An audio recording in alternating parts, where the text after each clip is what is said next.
right into it.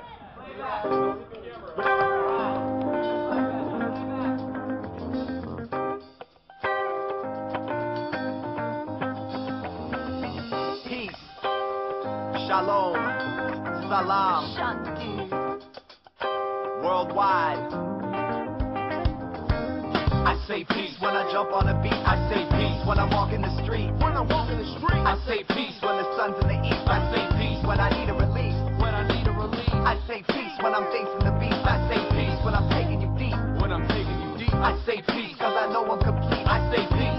I say peace.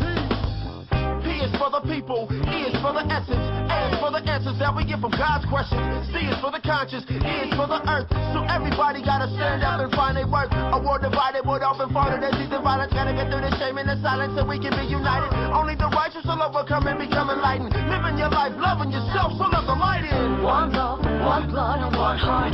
One people, one world and one God. We gotta come together, united for one cause. Put your hands up in the air for peace. One love, one blood and one heart. One people, one world and one God. We gotta come together, united for one cause. Put your hands up in the air for peace.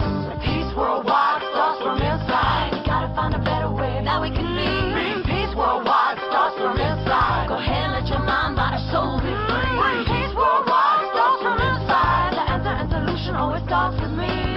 Peace worldwide starts from inside. If you wanna save the world, be the change you wanna see. I got a piece of mind, I got a piece of paper, about to make a perfect rhyme that the world will savor. Counting stars gazing past 2011 to 2012, infinity, 777. I hope we make it to heaven on earth to see our brethren come back, resurrected. Bob Marley the legend, it's one love, and me and my people are all connected. For world peace, we gotta have a common collective. Martin taught us the lessons of how we should be respected, and God, he truly embodied the non-violent perspective. Global community, unity, maybe you and me can sit down, build up on love, because it's what we need. Let's get to farming and feeding the people starving across the whole planet. What's going on is alarming. Sustainable living, we don't need the provisions. We can grow it, pick it, and eat it. That's the word I envision. On a mission to spread peace all around the world like Chase. Paint a face, make a beautiful mural. Africa needs peace. Europe and South America, Asia and Australia. Do you believe in miracles? It can happen if everybody would tap into all the love in their hearts and everyone started laughing. Time for action, no time to explain. It takes 6 billion willing people to change. Now imagine if the words of John Lennon would come alive and everybody in the world started to unite. Realize it ain't far-fetched, we can do it. Come together for a cause, do it with the music. Use it, take time and pursue it. Dreams and aspirations are all up to you. Cause everybody in the world wanna get free, and everybody in the world wants peace. One love, one blood and one heart. One people, one world and one God. We gotta come together, united for one cause. Put your hands up in the air for peace. One love, one blood and one heart. One people, one world and one God. We gotta come together, united for one cause. Put your hands up in the air for peace. Peace worldwide starts from inside. We gotta find a better way that we can live. Peace worldwide starts from inside. Go ahead and let your mind, body, soul be free. Peace worldwide starts from inside. The answer and solution always starts with me. Peace worldwide starts from inside. If you wanna save the world, be the change you wanna see. One love, one blood, one heart. One people, one world, and one God. We gotta come together, united for one cause. Put your hands up in the air. One love, one blood, and one heart. One people, one world, and one God. We gotta come together, united for one cause. Put your hands up in the air for peace.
Welcome back to the 100 Monkey with Damen Lamont.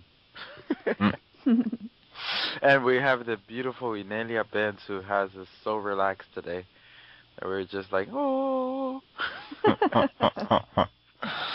So, Inelia, Tom was mentioning off air about looking at Venus, and there's so many speculations and so many things on that planet.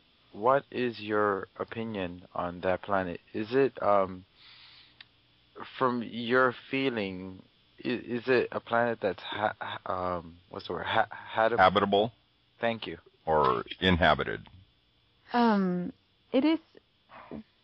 It's when I look at it, I see very much that it's conscious. It's a conscious planet. There is life on it, but it's not the type of life that we would recognize in a kind of third-dimensional experience. Although the third-dimensional life that I can see is very, very basic. It's very, very tiny. I don't know. Is there air or gas or something on it? I have no idea. I'm very ignorant with regards to geography, both of this planet and all other planets.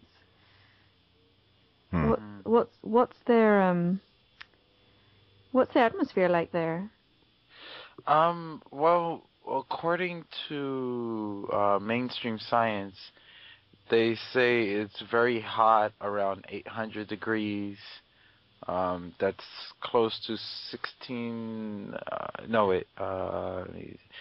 That's around 400 something, 400 or 500 Celsius, and it's full of I forgot what to say. Ammonia? No, not ammonia. Yeah. Like gases, right? Yeah, but then there's a lot of remote viewers that say that no, it's very green, and I've heard a lot of remote viewers say that it's very green, that there is a society there. So I personally don't know. You know, a lot of the early quote unquote contactees talked about beings from Venus that were visiting the planet Earth, third dimensional beings that were visiting the planet Earth. And they talked about, this is the George Van Tassel and that whole genre back in the 50s. They talked about Venus being a virtual paradise. You know, a lot of people talk about inner Earth as being a virtual paradise as well, and it does exist on the 3D, but it's not quite on our 3D. You know, I mean, let me just rephrase that. It's a physical existence, but it's not on the 3D, that's it. So you can come in and out of it, and you can remote view it, you can physically visit it, but it doesn't exactly exist in the same time space. Which is so some people remote viewing the planet Earth, for example, will be able to see us, and then another person remote viewing the planet Earth will see the inner Earth, what we call the inner Earth, right? But it's not really on our physical inner Earth. It's actually on the same time space. No, sorry, it's in the same location kind of thing, but in a different time space. That's it. Yeah. So I'm not invalidating those remote viewers who see a paradise in Venus, because in that other slightly different dimension, which is also a physicality, it does exist. But on this our reality construct, our own time space, I don't see it. I see life, and I see the consciousness of the planet, but I see very little tiny specks of life in a gaseous environment. Right. Well, as far as the inner Earth thing is concerned, I've really questioned it being in the same time space that we're in also, because I did one of my out of body experiences was I went to the inner Earth, and I was actually taken to the inner Earth. But what I saw and felt there, there's always been something tickling in the back of my mind that said that it was phased out slightly from what we experience right here and now. Exactly. I love those words. That's exactly it. It's slightly phased out. Yeah.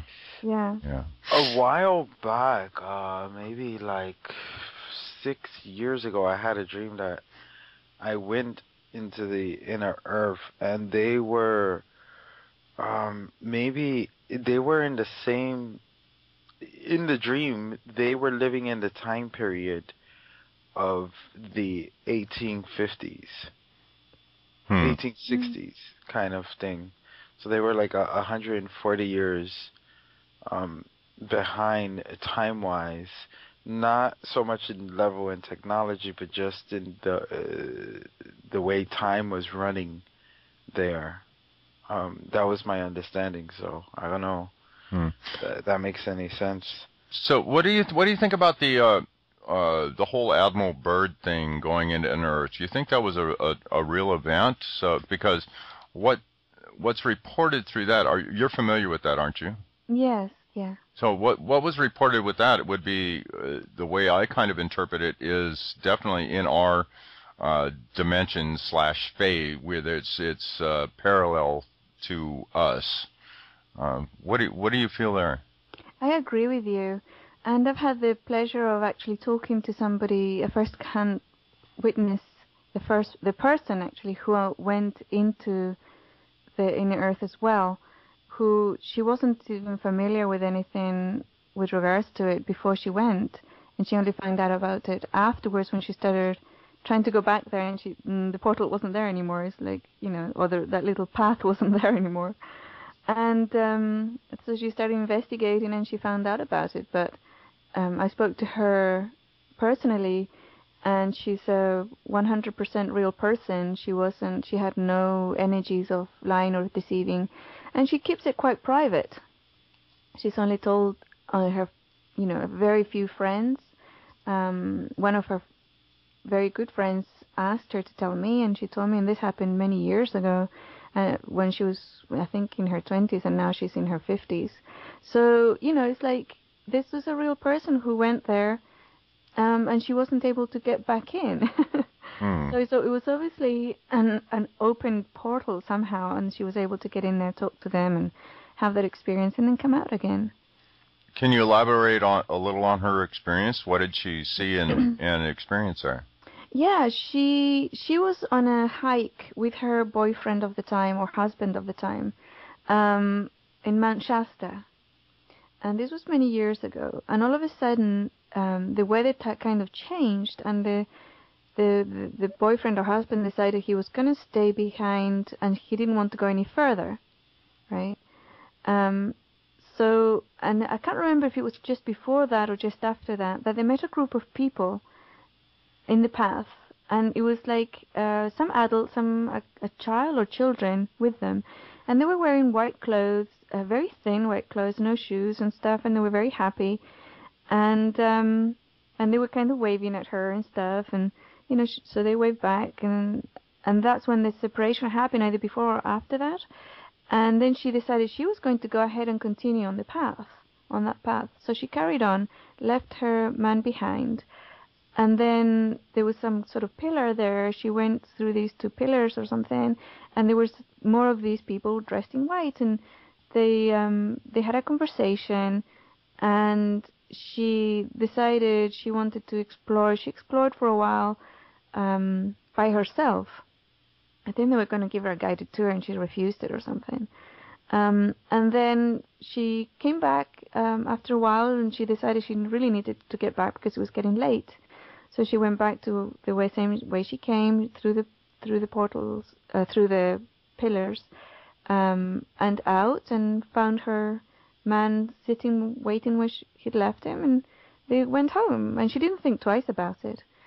And then she was talking about it, and she wanted to go back, and she couldn't find it, so she asked the locals, and they all started telling her different information about it, and then she researched it and found out about the inner earth and all those things. But it was very straightforward. It was, they told her she was going to come back one day, and so yeah. Interesting. Interesting.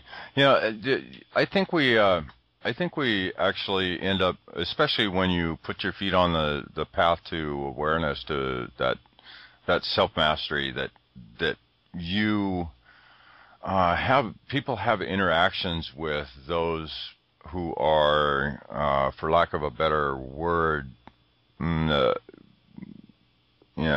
this, I don't really like using this, but I'm not really coming up with the right word, but more advanced or more farther on the path than we are, or that exist phased out, since we like that word, phased out a little bit from where we are third dimensionally. I think we encounter those people at certain points in our lives that bring us lessons and teachings. Yeah, I'm thinking so too. Probably because we are willing to collaborate in our own expansion of awareness, right? And there's always people out there who are beings as well, who are willing to help us and collaborate with us. And why do they do it? They have an invested interest in that we become an aware species. Right. It benefits them. It benefits the universe. Not necessarily at this point in time, but in future times, definitely. Yeah.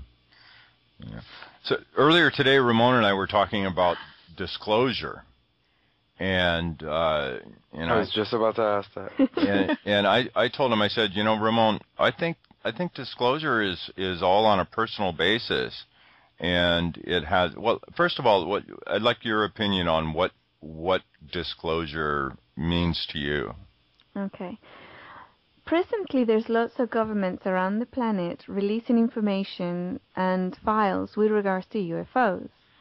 Now, there's two camps of thought around why are they doing this. One of them is to say, oh, they're putting us up for the Blue Something project, where they're going to pretend there's an invasion so that they can enslave us all, right? And then there's the other one, which is, okay, so people are going to become fully aware that there are alien entities and extraterrestrial entities and ultra-dimensional entities with us. We're not alone in the universe. And all these governments don't want to lose face, so they're releasing their information now to say, yeah, we knew about it all along, type thing, right? So there's those two camps. I kind of subscribe to the second one. Better, although I think they did try the first one, right? They did try it, but it didn't work out for them. However, full disclosure really is a very personal thing, and I'm thinking that I wanted to talk about this as well, because if you want to communicate with ultra-dimensional beings and also extraterrestrial beings who are here to collaborate with our expansion of awareness, we're raising the vibrational level of the planet, then all you have to do is put your intention of having them in your sight, as gazing at them, and then start feeling that feeling of how beautiful they are. You just start saying, you're so beautiful, and just look at their energy and expand that feeling of beauty, and then love will start being generated within your field. That pure energy of love will start generating within your field, and eventually you will be in direct communication with those extraterrestrial or ultra-dimensional beings personally. And it's going to happen that way, that more and more people are going to be communicating with them at a personal level. And the communication is very much telepathic as well, and it's not about words, it's about experience. It's the sharing of essence, right? The sharing of knowingness and experience. And for somebody or other species this is the universal language, okay? This is not just a language we use to communicate with a plant or an animal or a tree or another human being. It's the universal language. So what happens after really depends on yourself and the other beings. It really depends on whether you allow fear to take over or not, or you can process your fear, because fear will come up, especially at a physical level, I can attest to the fact that if two alien beings appear in your bedroom, your body's gonna scream and run away. Right. And so basically, but when it's done at that vibrational level of love and admiration of beauty, things are different. Your communication will be different. People think, well, how do I make sure that it's not a low vibrational being? Well, don't leave the door open for low vibrational beings. Do the exercise that you did when you started this show, right? Maybe record it or write it down and say it before you start. It's your agreement of who you communicate with, and if your intention is to communicate with high vibrational beings who are here to collaborate on our expansion of awareness and shifting of the new into the new awareness, which is the new paradigm is just an expansion of awareness, then that's what's going to happen. If you're extremely afraid and you think that there are certain aliens out there or ultra-dimensional or even Earth beings who have darker motives, then you're going to leave the door open for that if you agree on it. Even if they appear in the middle of your exercise, gaze at them and project divine love, light, energy to them. Do you know what happens to them? They hide, they run away. I tried once, a door opened in my room and like a portal, and one of these beings was trying to get in. And I looked at, I'm saying him, but I think it was a him. It was pretending to be a him anyway. I looked at him, and then I thought, yeah, I'll interact with you. And I tried to hold his hand, and he scrambled out so quickly, you have no idea. He was terrified, because what happens is that they experience light and love like a burning energy. It's not very pleasant for them if they resist it. If they want to stay in their own dark or very dense type energy field, when you look at them without judgment and you allow for divine energy to come through you and into them, it burns them. It burns them. It's very unpleasant, which is unfortunate, right? But it's what it is. And if they are willing to be morphed or transformed, it doesn't hurt them. They just transform and become light. Right. I like that. I like that. That parallels in that clearing that I did at the beginning of the show, that sending them to their highest place of being. Right. Wishing the very best for those, what we would term negative elements out there, wishing the very best for them, but standing in your own sovereignty and being firm in the fact that there is no room in your world for that element. Exactly. And but wishing them the highest good. It's funny, I was talking to a friend of mine about something like that last night, and there was a group we were talking about, and they basically the mindset of we have to fight evil, we have to fight darkness. We're the light warriors and we're going to fight darkness. And another friend of mine was saying that, if you think that something's going to be a fight, then the universe is going to give you exactly what you asked for. Absolutely. So when does it stop? When does the fighting stop? And I think your approach is so much easier. Yeah. Sometimes it's hard for light warriors to go into a state of not fighting, because basically they love a good fight. I mean, they're warriors, right? Right. And I've had to deal with my inner warrior and just calm her down, because, she loves to scrap. She loves to have a good fight. But unfortunately, it's all paradigm now. We're not going there. We're not playing that game anymore. It has to be we don't engage at that level anymore. Yeah, I think people in their growth, in the path of growth, I think that conflict part is a very integral part of learning how to do this stuff right. I mean, I think everybody goes through that conflict stage. I think I'm going through mine. So, do you think now? Going back to these this entity thing, do you think that there was something done here in our recent past that opened up some sort of a doorway that allowed this more nefarious element to come through? We as a species and the planet also wanted to have the experience of a light-dark dual experience, right? They want us as a species manifested it.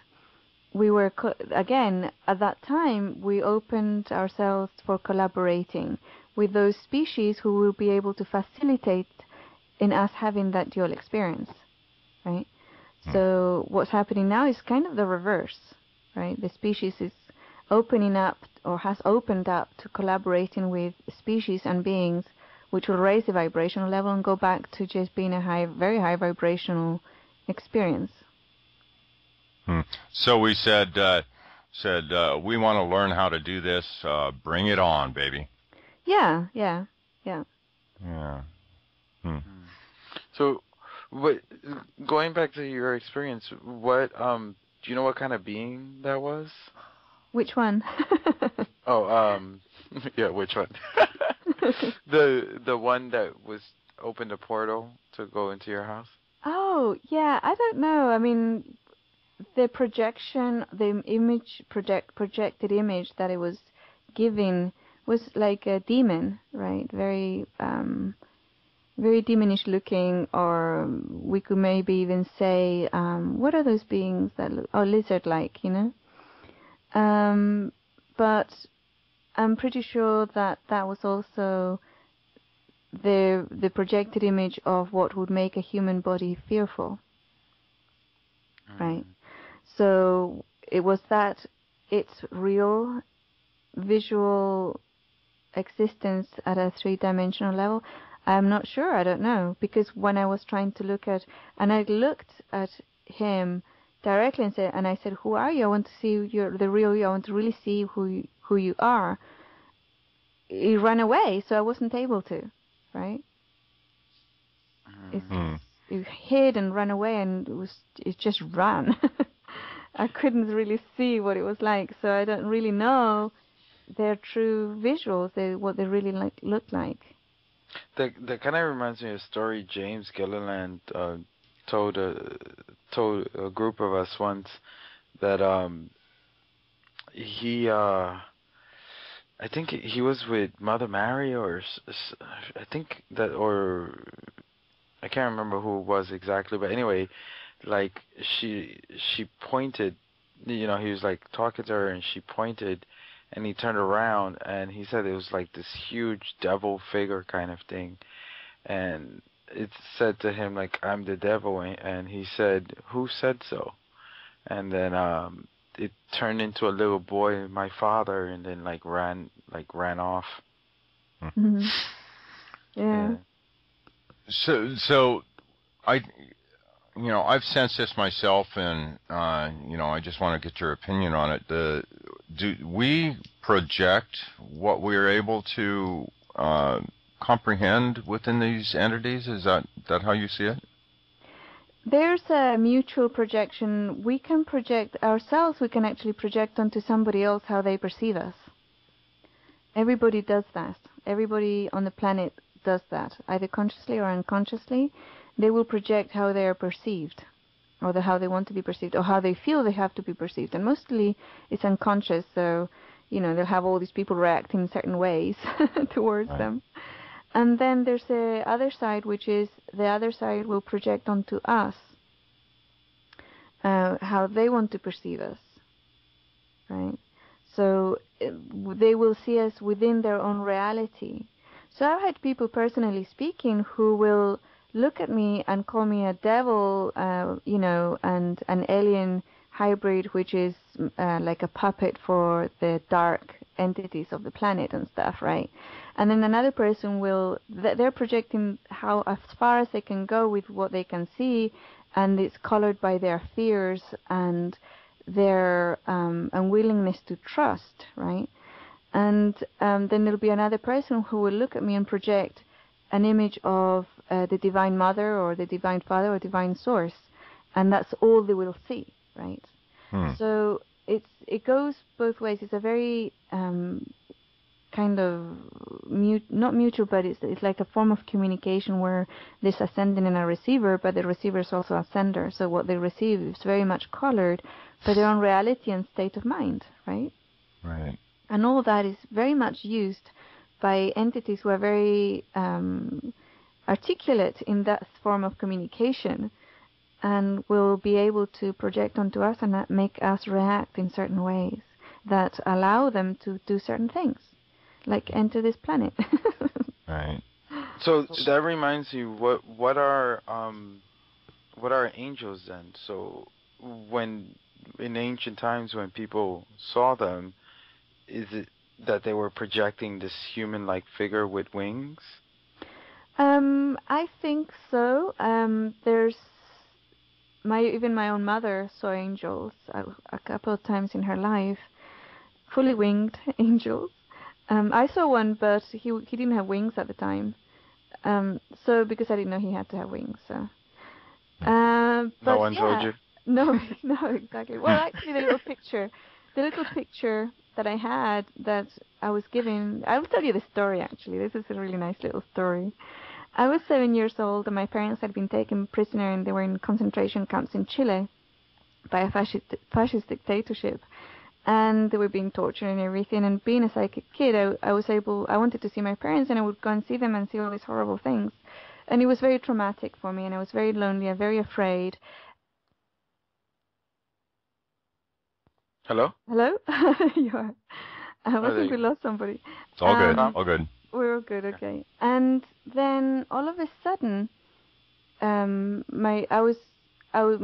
grandmother, I was staying with my grandmother, and she said, "Alright, you gotta go to sleep. You know, it's nighttime. You go to school in the morning."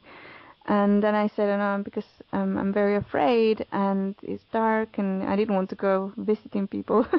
So she said, "Don't worry." She said, "Here." She gave me a little picture of Angel Gabriel.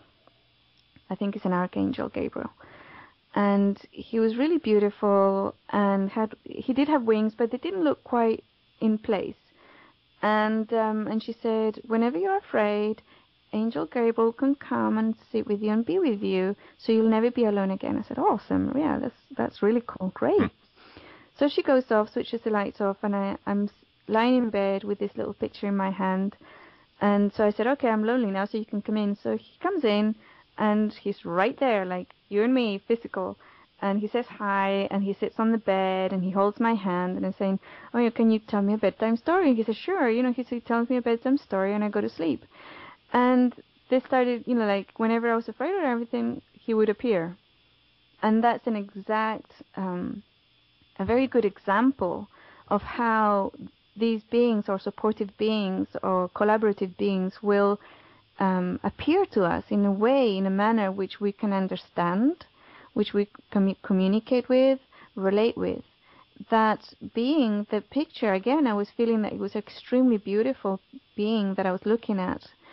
And I felt very safe because it was my grandmother who told me it was a good being that was going to keep me company and keep me safe, right? So I trusted that being 100%. And so the guys or whatever that were trying to collaborate with me and make me feel better came through with that image. But I didn't have that image before that, right? I didn't have it.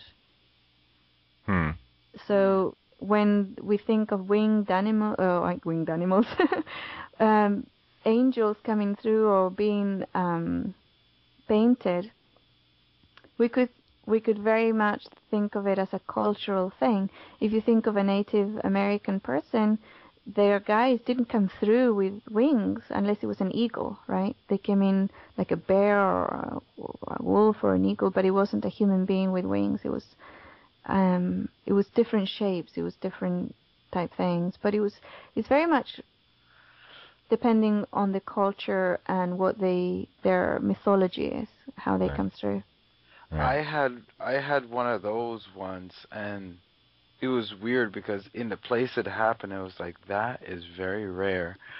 At the time I was living in New York City, and I was living on the 17th floor, and I had a small little balcony, and that morning was very foggy. It was real foggy, like a deep fog, especially that high up.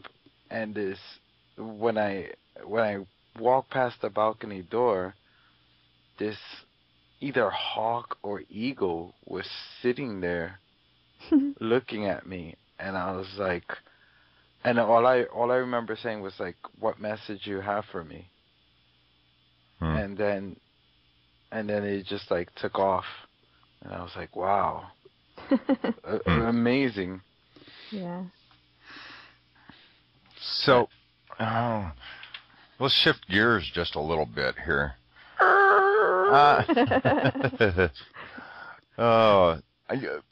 I want to look at the astrological influences that we're currently experiencing. I've been kind of following astrology I've followed it for quite a few years, and but recently here this year I've been following it a little bit closer, and there have been some just absolutely amazing events happening in our sky. What do you see? What influences do you perceive that are the configurations of our solar system have on us? I think that our entire environment, including the solar system, is a reflection of us. We create that environment at every moment. And our environment is very strongly telling us something special is happening right now, right? And that's being reflected on the planet, it's being reflected around us. The crop circles are an expression of that. And I honestly don't think it's the planets aligning through time-space to give us or influencing us, but I think it's us making the environment show us what we're going through. Add that as above, so below thing. Right. That kind of, sorry, Tom. That kind of reminds me of I don't know if you're familiar with Akahi and Camila. They're as Tom likes to call them, breatharians. Breatharians, yes. Yeah, they because we were asking them, like, how is it that they get their energy in order to do that? Do they get that from the universe? And he was like, no, it's more like we give it to the universe. Which I was like, it was very amazing to think of it in that way.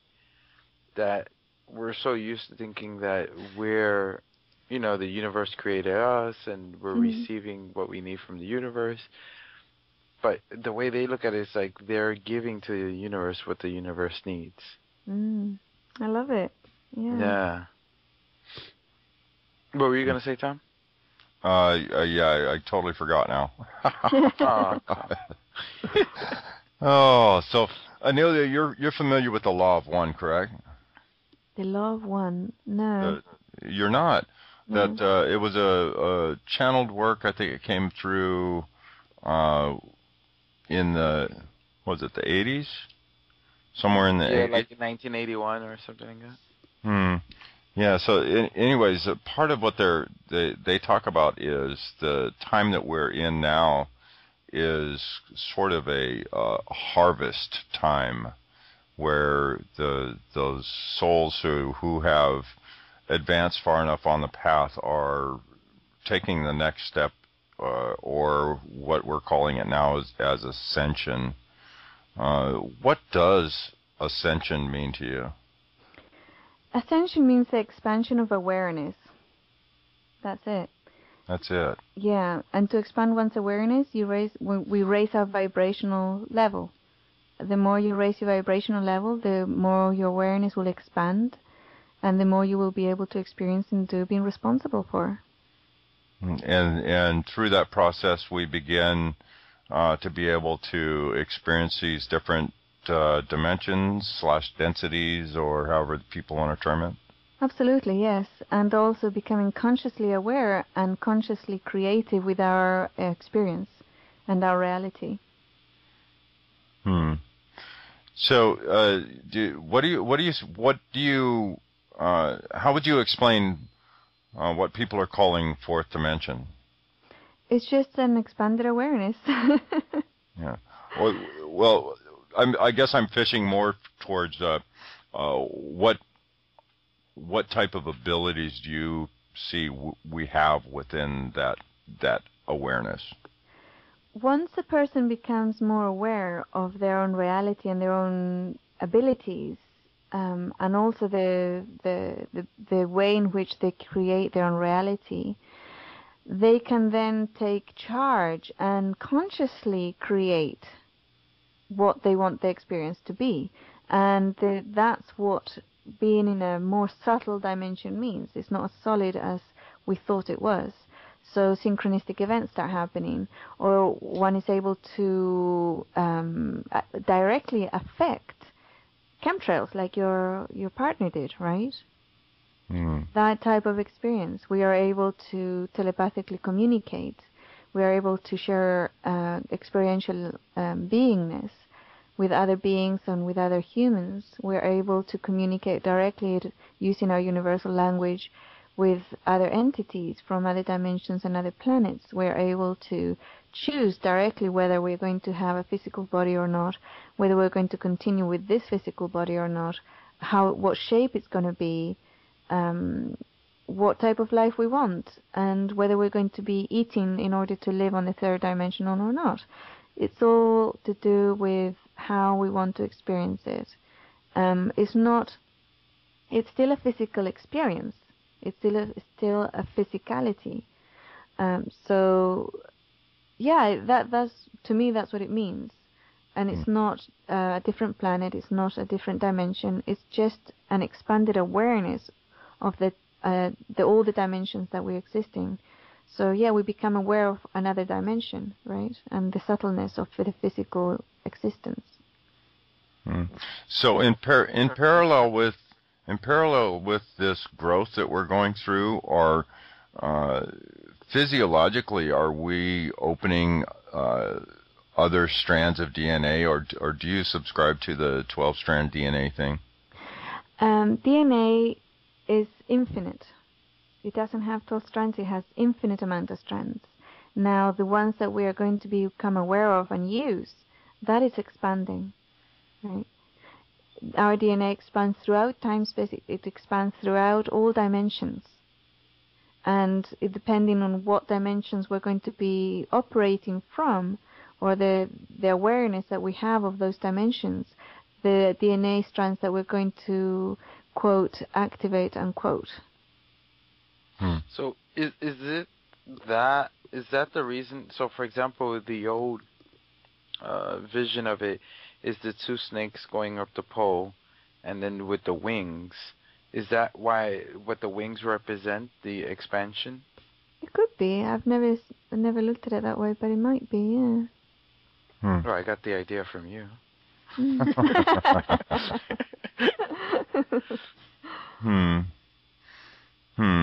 So we've got. In recent times, since the last time we had you on the show, which I was missing in action. Have you had any experience with your friends, with especially the two friends that often visit you? Oh, right, yeah. Do you have names for them? No, I don't. I never gave them names. Actually, I did. Apparently, my sister said that I did have two little friends. I did have names for them, but I can't remember what they were. But there is and it's not just myself, but there is a call coming in. You know, when you think of ET phone home, well, ET phone Earth right now, right? ET is phoning Earth, and they're waiting for us to pick up at a singular level, at an individual level. Very strongly, the phone rings and rings and rings and rings at an inner planes. And how do we answer it? We have the intention to answer it, and then we move into that space of seeing how beautiful they are, and then communicate at that level. But it's important, I think, for us all to pick up that phone. And even if we have the intention of picking it up, right? Just do it. And just do it every day and see what happens. Because they are phoning Earth right now. They really are phoning us. They want us to pick up. So it's up to us individually to pick up. It's not going to happen that, the old paradigm, the leader, president or whatever, doing a media event with an alien, although that might actually happen, but it's very unlikely. Really, this communication has to happen at a singular level, and they're calling, so let's pick up, Exactly. So do you see a sort of a split in timelines, or a split in humanity as far as maybe a dimensional type shift where part of humanity goes into one world and the other part goes into another world? Yeah, that already happened. That's already happened. It happened very strongly last summer, but it has been happening for decades. And that's why, for example, we all know individuals who cannot see us. They cannot see us. They will see us as something completely different and in accordance to their own reality. But they have no idea who we are. Or, they don't see our interests and stuff. They really honestly live in a different reality. So it's here now, right? It really does exist now. And it's, for example, when I sometimes, I grew up in one of the most violent cities in the world, in Nottingham, England. And I was actually in one of the worst areas when we landed there. We were placed in one of the worst areas of Nottingham that not even the police went in unless they were really pushed to go in. And I never saw an act of violence, ever. But apparently people got killed there all the time. I never saw an act of violence. And it was all, for me, it was a completely different reality to other people. And there were other people who lived there who had that same reality as I did. And then next door, there was a completely different reality. So really, we do live in different realities already. But what I think at a global scale, with regards to the larger structures, financial, social, mechanical structures, yes, the shift is more gradual. That's the big shift that we're talking about. And when I look at it, I really see it taking another 2 generations at least for it to fully gel into place. And the people whose reality is very dense will die off naturally and will incarnate in another planet where they can continue being asleep. At the moment, it's actually quite hard for people who are asleep to stay asleep, because the vibration is getting so high, the time is accelerating so much that it's really hard for them to stay asleep and unaware. So they have to make an effort. They make an effort. They pump themselves with drugs, pollutants, watch TV all day, drink alcohol or whatever in exceedingly large amounts, right? There's nothing wrong with having a glass of wine, but if you have 2 bottles a night, then you have a problem. So yeah, they're making a huge effort at a social level, and all this spraying of chemicals to pollute our environment and our cells and our physical bodies and stuff. But the person who is awake or awakening can very quickly reverse all that by doing a detox, physical cleansing, changing their diet, drinking lots of water, pure water, not tap water. And they will very quickly shift gears. Because it's happening. Yeah. So that physical separation, that physical division, you see it as just that one element, leaving here through attrition, through natural death type thing. Yeah, definitely. That's what Gaia wants. I know that. I mean, the drama subscribers might change all that for us, but whatever, it'll be fun either way. Right. What do you see as far as 2 things? One, with our life expectancy, do you see that the average person, because some people say we're gonna go from, averaging, a good lifespan would be like 100, 105 to, 5 to 600 years. And the other one is, some people say that our physical body is changing. Do you see any of those two things? Well, when I look at physical bodies, the programs that are in place to decay and die are unnatural. They're not actually natural to the human species. They're programmed in, right? And they make no sense. They're illogical.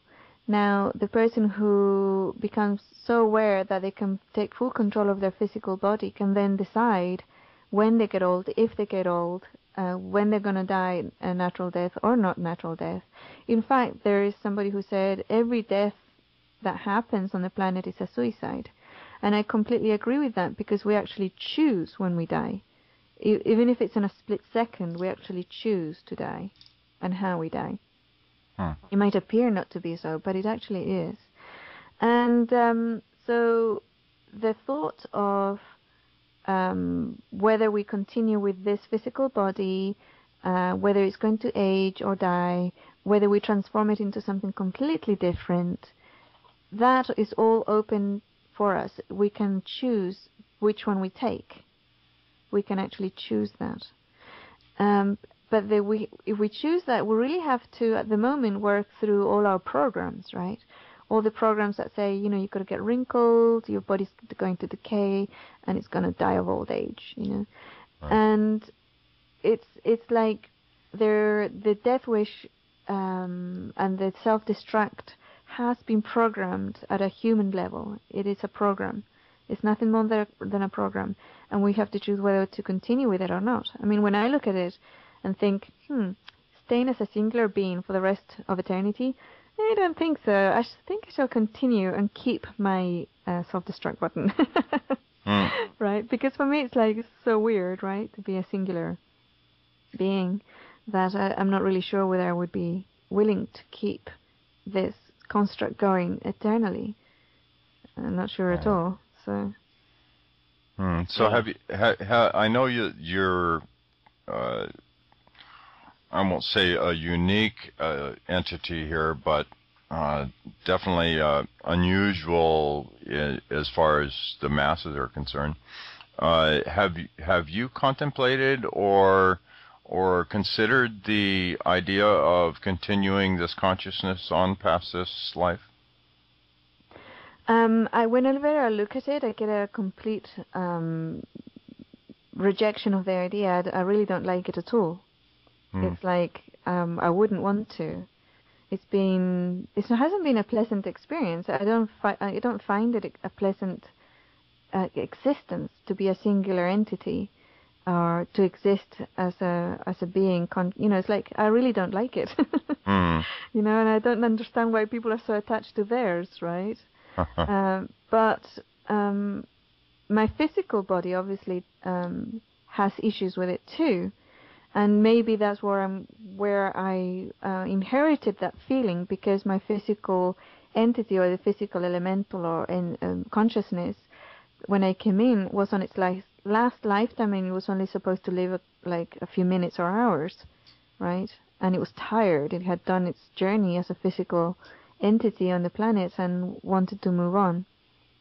So I might be actually reflecting my physical entities, or have inherited that feeling, right?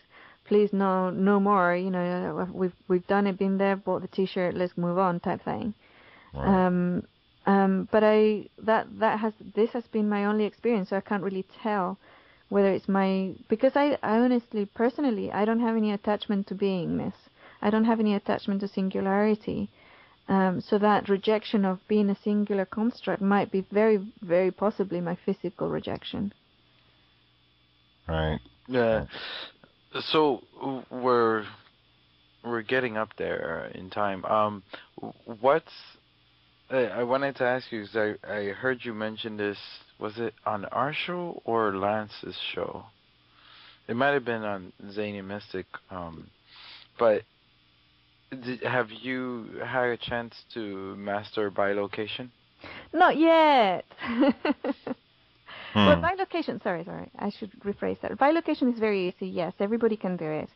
Teleportation, that's the one I'm after. Teleportation, and I think that's the one you meant, right?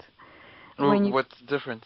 The bilocation is where you can be in two different locations at the same time at a conscious level, right? Okay. And you can actually be perceived by others in the other location. Yeah, I can do that, and loads of people can do that. Teleportation is when you take your physical body into the other location, right? And you cease being in the original location. So you grab your physical body, dissolve it, and reassemble it on the other location with you, with your consciousness. And then you have, you can visit with people and have experiences, go to the seaside or wherever, And that's the one I haven't mastered yet. That's the one I've been working on. Yeah, I think we have that ability, though. Oh, absolutely. I mean, there's recorded cases throughout history, and there's people even alive today who can do it, right?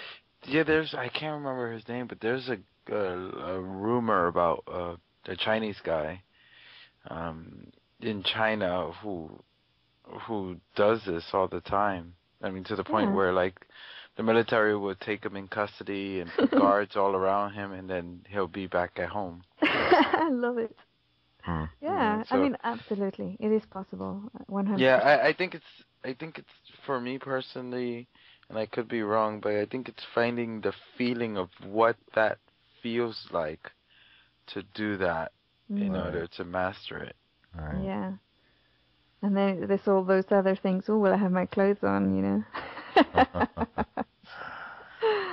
Imagine yourself appearing in the Oval House and you have no clothes on.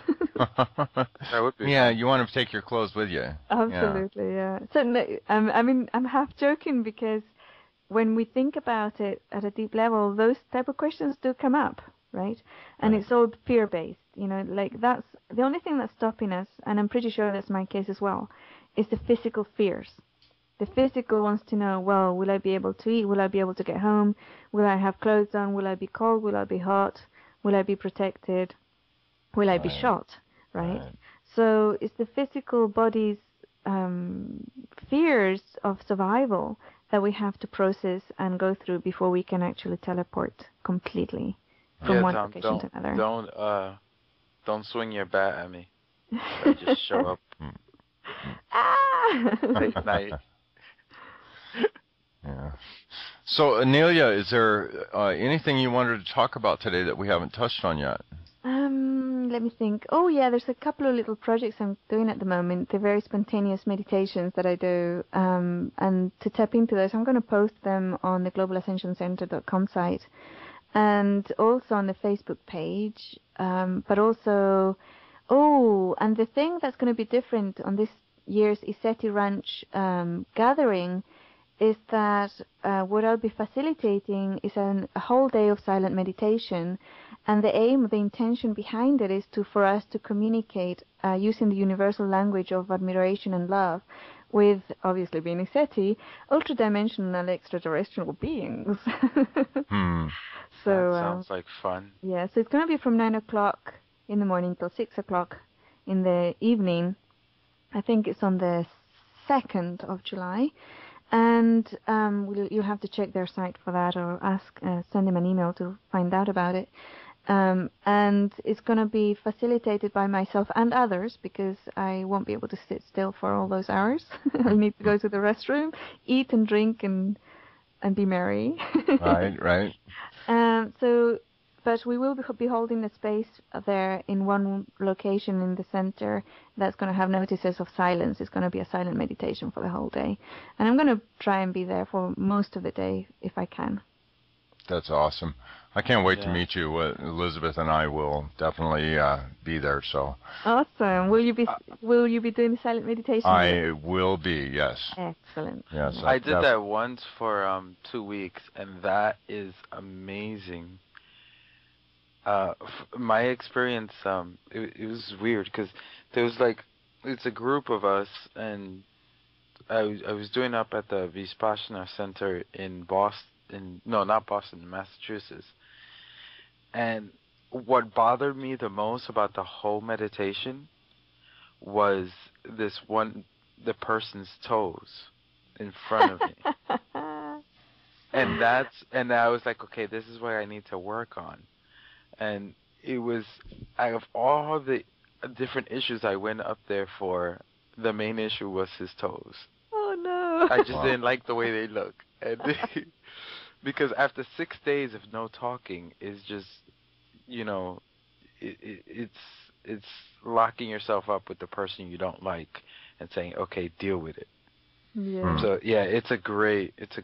For those of you who've never done a silent meditation, it's amazing. Yeah.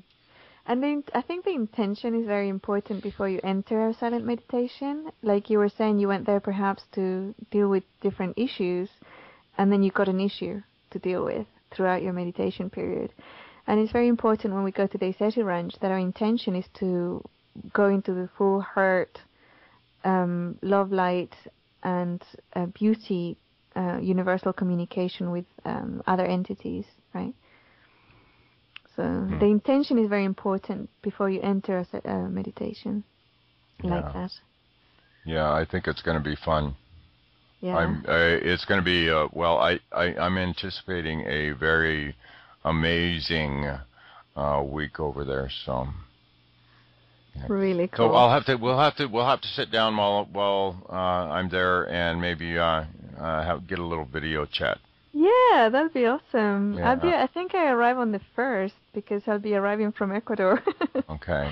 Yeah. So I'm gonna miss the first few days, but I will definitely be there for the last 2 days and the first evening, right? So 3 days really, I think, altogether. Oh, fantastic.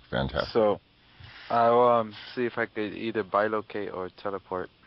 All right. Keep working on that. Awesome. Like I said before, if anybody else masters that before me, please get in contact with me. Oh, there you go.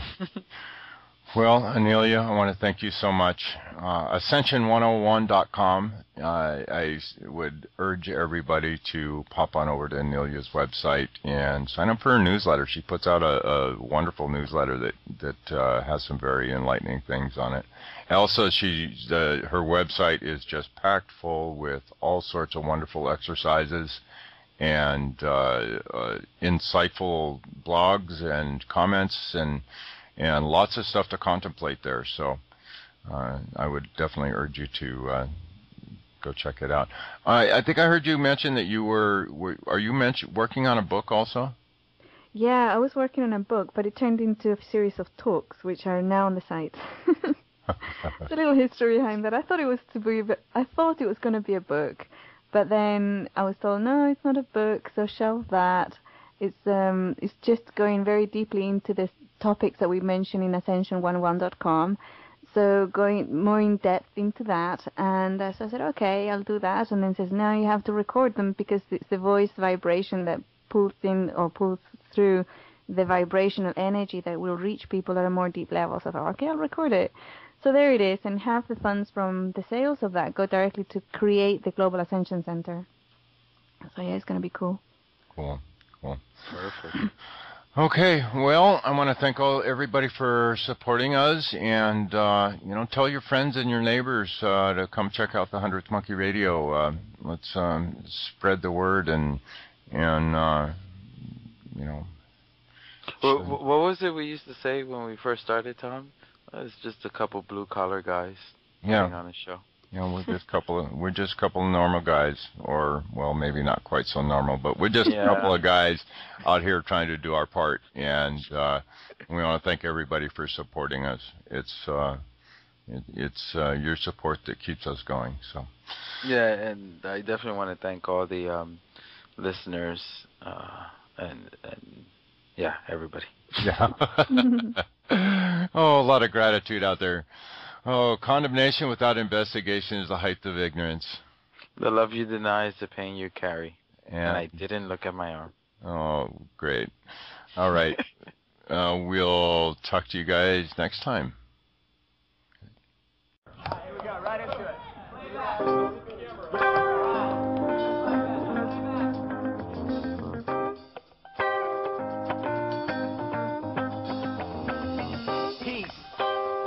Shalom, salam, worldwide. I say peace. When I jump on a beat, I say peace. When I'm walking the street, I say peace. when the sun's in the east, I say peace. when I need a release, I say peace. When I'm facing the beast, I say peace. When I'm taking you deep, I say peace. cause I know I'm complete. I say peace. I say peace. P is for the people, E is for the essence, A is for the answers that we get from God's questions, C is for the conscious, E is for the earth. So everybody gotta stand up and find their worth. A war divided would often fall to disease and violence. Gotta get through the shame and the silence so we can be united. Only the righteous will overcome and become enlightened. Living your life, loving yourself, so let the light in. One love, one blood, and one heart. One people, one world, and one God. We're gonna come together, united for one cause. Put your hands up in the air for peace. One love, one blood, and one heart. One people, one world, and one God. We're gonna come together, united for one cause. Put your hands up in the air for peace. Peace worldwide starts from inside. We gotta find a better way that we can be. Peace worldwide starts from inside. Go ahead and let your mind, body, soul be free. Peace worldwide starts from inside. The answer and solution always starts with me. Peace worldwide starts from inside. If you wanna save the world, be the change you wanna see. I got a piece of mind, I got a piece of paper, about to make a perfect rhyme that the world will savor. Counting stars, days that past 2011 to 2012, infinity, 777. I hope we make it to heaven on earth to see our brethren come back, resurrected. Bob Marley the legend, it's one love, and me and my people are all connected. For world peace, we gotta have a common collective. Martin taught us the lessons of how we should be respected, and God, he truly embodied the non-violent perspective. Global community, unity, maybe you and me can sit down, build up on love, cause it's what we need. Let's get to farming and feeding the people starving across the whole planet. What's going on is alarming. Sustainable living, we don't need the provisions, we can grow it, pick it and eat it, that's the word I envision. On a mission to spread peace all around the world like Chase. Paint a face, make a beautiful mural. Africa needs peace, Europe and South America, Asia and Australia. Do you believe in miracles? It can happen if everybody would tap into all the love in their hearts and everyone started laughing. Time for action, no time to explain. It takes 6 billion willing people to change. Now imagine if the words of John Lennon would come alive, and everybody in the world started to unite. Realize it ain't far-fetched, we can do it.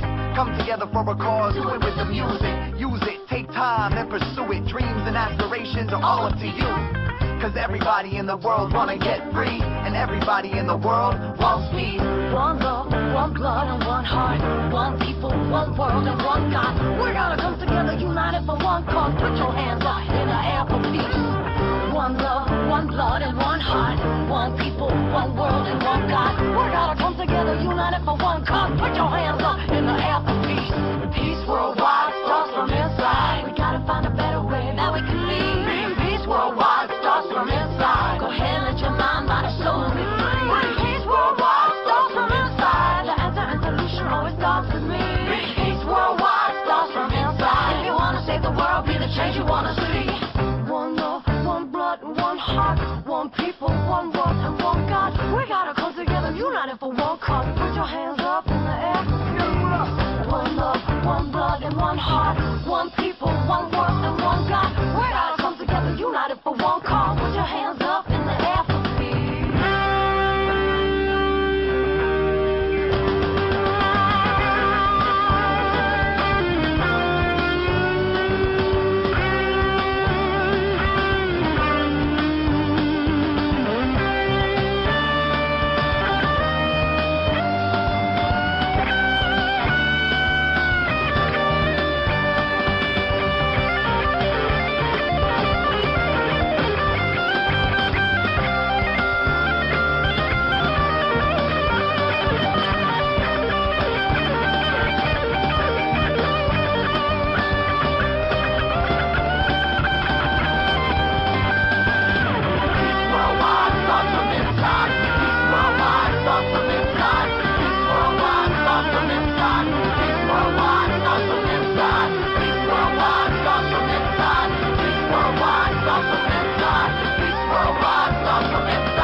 Put your hands up in the air for peace.